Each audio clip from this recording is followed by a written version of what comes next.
सदा सत्स्वरूपं प्रसन्नात्मभावम्.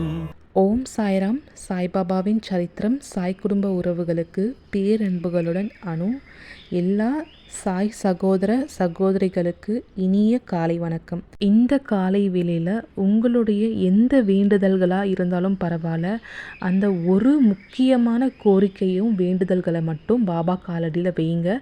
48 நாட்களுக்கு தொடர்ந்து, அதாவது ஒரு மண்டலம், அந்த ஒரு மண்டலத்தில் பாபாவோட காலடியில் பிரார்த்தனாஷ்டக டைமில் நீங்கள் உங்கள் பிரார்த்தனைகளை வைங்க. கண்டிப்பாக அந்த 48 நாட்களுக்குள்ளேயே இல்லை இந்த 48 நாட்கள்லேயே உங்களுடைய பிரார்த்தனை நிறைவேறிடும். அப்படி இல்லையா, உங்கள் கண்ணுக்கு முன்னாடி அந்த பிரார்த்தனை முன்னேற்றமாக இருக்கும். அதை நீங்கள் கண் கூட பார்க்கலாம். தாசகனு மகாராஜ் ஸ்தவன மஞ்சளில் சொல்லியிருக்க மாதிரி நம்ம பாபாவுடைய ஆசீர்வாதங்கள் பெற்று எல்லா செல்வங்களும் பெற்று நம்ம நோய் நொடி இல்லாமல் வாழணும் அப்படின்னு சொல்லிட்டு பாபா கிட்ட நம்ம பிரார்த்தனை வைப்போம். உங்கள் வேண்டுதல் எதுவாக இருந்தாலும் இந்த டைமில் டெய்லி நீங்கள் பிரார்த்தனாஷ்டகத்தில் ஈடுபட்டு கலந்துக்கோங்க. இன்றைக்கி குறிப்பாக திருமணம் ஆகணும்னு காத்துட்ருக்கவங்களுக்கு நல்ல ஒரு வரன் அமையணும்னு பிரார்த்தனாஷ்டகத்தில் கூட்டு பிரார்த்தனை வைக்க போகிறோம். கண்டிப்பாக 100% உங்கள் பிரார்த்தனைகள் நிறைவேறும். 48 நாட்களுக்கு கூட்டு பிரார்த்தனையில் பிரார்த்தனாஷ்டகத்தில் காலையில் கலந்துக்கோங்க. ஓம் சாய்ராம். பிரார்த்தனாஷ்டகம். சாந்தமான மனமுடையவரே, சிறந்த அறிவுடையவரே, சாய்நாதா, அருள் நிறைந்தவரே, கருணை கடலே, சத்திய ஸ்வரூபமானவரே, மாயையாகிய இருளை அழிப்பவரே, ஜாதி மதங்களுக்கு அப்பாற்பட்டவரே, சாதனையின் முடிவை அடைந்தவரே, எண்ணங்களுக்கு அப்பாற்பட்டவரே, கருணைக்கு உறைவிடமே, ஷீரடி கிராமத்தில் உறைபவரே, ஓ சாய்நாதா, என்னை காப்பாற்றும், என்னை காப்பாற்றும். ஞானமாகிய கதிரவனே, ஞானத்தை அளிப்பவரே, எல்லாவித நன்மைகளையும் செய்பவரே, பக்தர்களின் இதயத்தில் உலவும் அன்னமே, உமது பாதங்களை அடைந்தவரை காப்பவரே, சிருஷ்டி செய்யும் பிரம்மா நீ, காக்கும் தெய்வமான லக்ஷ்மியின் கணவன் விஷ்ணுவும் நீயே, உண்மையில் உலகங்களையும் லயமடையச் செய்யும் ருத்ரனும் நீயே. நீர் இல்லாத இடம் இவ்வுலகில் எங்கும் இல்லை. சாய்நாதா, நீர் எல்லாம் அறிபவர், எல்லோரின் இதயத்திலும் உறைபவர். எனது எல்லா குற்றங்களையும் மன்னிக்க வேண்டுமென்று வேண்டுகின்றேன். பக்தியின்மை, சந்தேகங்கள் போன்ற அலைகளை விரைவில் நீக்குவீராக. நீர் பசு, நான் பச்சிலம் கன்று. நீர் சந்திரன், நான் சந்திர காந்தக்கல். உங்கள் பாதங்கள் கங்கா நதியின் ஸ்வரூபம் ஆனவை. அவற்றை நான் பக்தியோடு வணங்குகின்றேன். இப்போது உமது அடைக்கலம் அளிக்கும் அருள்மயமான கரங்களை எனது சிரத்தின் மேல் வைப்பீராக. எனது வருத்தங்களையும் கவலைகளையும் நீக்குவீராக. இந்த தாசகனு தங்கள் பணியாளன். இந்த பிரார்த்தனாஷ்டகத்தை கூறி நான் சாஷ்டாங்கமாக நமஸ்காரம் செய்கின்றேன். எனது பாவங்களையும் துன்பங்களையும் ஏழ்மையையும் உடனடியாக நீக்குவீராக. நீர் பசு, நான் கன்று. நீர் தாய், நான் குழந்தை. என் விஷயத்தில் மனதில் கடினம் கொள்ள வேண்டாம். நீர் மலையருகில் உள்ள சந்தன மரம், நான் முள்ளடர்ந்த புதர். நீர் புனிதமான கோதாவரி நீர், நான் பெரும் பாவி. ஓ குருராயா, உமது தரிசனம் ஏற்பட்ட பிறகும் என்னிடத்தில் உள்ள துர்க்குணங்கள் என்ற மாசு அவ்வாறே தங்கியிருக்குமாகில் உம்மை சந்தனம் என்று எவர் கூறுவர்? கஸ்தூரியின் அண்மையை அடைந்த மண்ணும் உயர்வாக மதிக்கப்படுகின்றது. மலர்களின் அண்மையால் நாரும் தலையில் உயர்ந்த இடத்தை பெறுகின்றது. மகான்களின் தன்மையும் இத்தகையதே. அவர்கள் எந்தெந்த பொருட்களை எல்லாம் ஏற்றுக்கொள்கின்றார்களோ அவற்றை உயர்ந்த நிலைகளை அடைவிக்கின்றார்கள். சிவபெருமான் விபூதி, கோவணம், நந்தி ஆகியவற்றை ஏற்றுக்கொண்டதால் எல்லா திக்குகளிலும் அந்த பொருட்களுக்கு மிகவும் மிகுந்த மதிப்பும் மரியாதையும் ஏற்பட்டுள்ளது.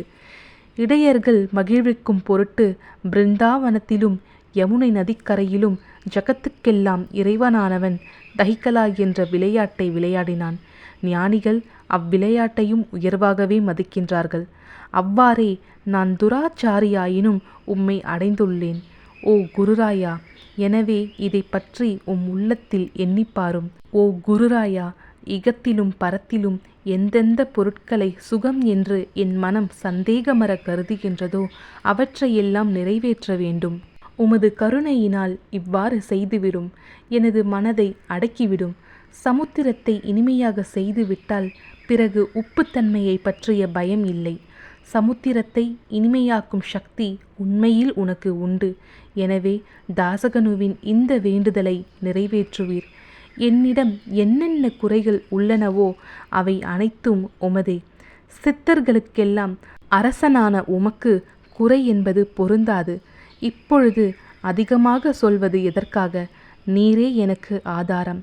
தாயினுடைய இடுப்பில் உள்ள குழந்தை இயல்பாகவே பயமுற்று இருக்கின்றது. ஓ மகாராஜா, இந்த துதியை எவரெவர் அன்புடன் படிக்கின்றார்களோ அவர்களுடைய விருப்பங்கள் நிறைவேற்றுவீர். இந்த துதியை படிப்பவர்களின் 3 வித தாபங்களும் 1 ஆண்டுக்குள் விலகிவிடும் என்பதே இந்த துதியின் மேல் உமது நிரந்தரமான அருளாசியாக இருக்கட்டும். ஸ்நானம் முதலியவற்றை செய்து முடித்த பின், சுத்தமாக ஆனபின், உங்களது மனதில் சுத்தமான பக்தியோடு தினமும் இந்த துதியை படிக்கவும். இவ்வாறு செய்ய முடியாவிட்டால் ஒவ்வொரு வியாழக்கிழமை அன்றும் மனதில் சத்குரு மூர்த்தியை இருத்தி படிக்கவும். அதுவும் கூட இயலாவிடில் ஏகாதசி தோறும் அதன் விளைவுகளை பார்ப்பதற்காக இந்த துதியை படியுங்கள். துதியை படிப்பவர்களுக்கு இறுதி கணக்கில் உயர்ந்த நிலையை குருமூர்த்தி அளிப்பார். நான் சொல்வதை கேட்டுக்கொண்டிருப்பவர்களே, இவ்வுலகியல் ஆசைகளை அவர் விரைவில் நிறைவேற்றுவார். இந்த துதியை பாராயணம் செய்வதால், மீண்டும் மீண்டும் படிப்பதால் முட்டாள்கள் அறிவாளிகள் ஆவார்கள். எவருக்காயினும் வாழ்நாள் குறைவாக இருப்பின் அவர்கள் இதை படிப்பதால் 100 ஆண்டு ஆயுள் உள்ளவர்கள் ஆவார்கள். இந்த துதியை படிப்பதால் செல்வத்திற்கு குறைவு இருந்தால் குபேரன் அவர்களது இல்லத்திற்கு வந்து பணி செய்வான். இது சத்தியம், இது சத்தியம், இது சத்தியம் என்று மும்முறை உரைக்கின்றேன். சந்ததி அற்றவர்களுக்கு இந்த துதியை படிப்பதால் குழந்தை செல்வம் கிட்டும். இதனை படிப்பவர்களின் ரோகங்கள் முற்றிலும் நீங்கிவிடும். தினம்தோறும் இந்த துதியை பாராயணம் செய்வதால் பயமும் கவலைகளும் நீங்கிவிடும். மதிப்பும் மரியாதையும் உயரும். அழிவற்ற பிரம்மத்தை உணர்வார்கள். ஓ அறிவாளிகளே, உமது உள்ளத்தில் இந்த துதியை பற்றி நம்பிக்கை கொள்ளுங்கள். தர்க்கங்கள், தவறான எண்ணங்கள் ஆகியவற்றிற்கு கொஞ்சம் கூட இடம் கொடுக்க வேண்டாம். ஷீரடி சேஸ்திரத்திற்கு கிரமமாக யாத்திரை செல்லுங்கள். பாபாவின் திருவடிகளை மனதில் இருத்துங்கள். அவர் அனாதைகளின் உறவினர், பக்தர்களின் விருப்பங்களை பூர்த்தி செய்யும் கற்பகத்தரு. அவருடைய பிரேமையினாலேயே இந்த துதியை எழுதினேன். இல்லாவிடில் பாமரனாகிய என்னால் இத்தகைய படைப்பு எவ்வாறு ஏற்பட முடியும்? சக ஆண்டு 1918 ஆண்டில் பாத்திர பதமாதம் சுத்த பக்ஷத்தில் கணேச சதுர்த்தி திதி அன்று திங்கட்கிழமை 2வது பிரகாரத்தில் புனிதமான நர்மதா நதி தீரத்தில் மகேஸ்வரர் என்ற க்ஷேத்திரத்தில் ஸ்ரீ அகல்யா தேவியின் சன்னதியில் ஸ்ரீ சாயிநாத ஸ்தவன மஞ்சரி நிறைவடைந்தது. மகேஸ்வரம் என்ற புகழ்பெற்ற க்ஷேத்திரத்தில் இந்த துதி நிறைவடைந்தது. ஸ்ரீ சாயிநாதர் என் மனதுட்புகுந்து ஒவ்வொரு பதத்தையும் என்னை கூற வைத்தார். தாமோதரன் என்ற சீடன் இந்த துதியை எழுதினான். தாசகனுவாகிய நான் எல்லா மகான்களுக்கும் பணியாள். ஸ்ரீ சாயிநாத ஸ்தவன மஞ்சரி சம்சார சாகரத்தை கடக்க உதவட்டும். ஓ பாண்டுரங்கா, இதுவே தாசகனுவின் பக்தி மிகுந்த பிரார்த்தனை. மங்களம், சுபமங்கலம். ஸ்ரீ சச்சிதானந்த சமர்த்த சத்குரு ஸ்ரீ சாய்நாத் மகராஜ் கி ஜெய். ஓம் சாய்ராம். கடைசி வரைக்கும் இந்த பிரார்த்தனாஷ்டகத்தில் கலந்துக்கிட்ட உங்கள் எல்லாருடைய வேண்டுதல்களும் கூடிய சீக்கிரம் பாபாவின் அருளால் நிறைவேற வாழ்த்துக்கள். ஓம் சாய்ராம்.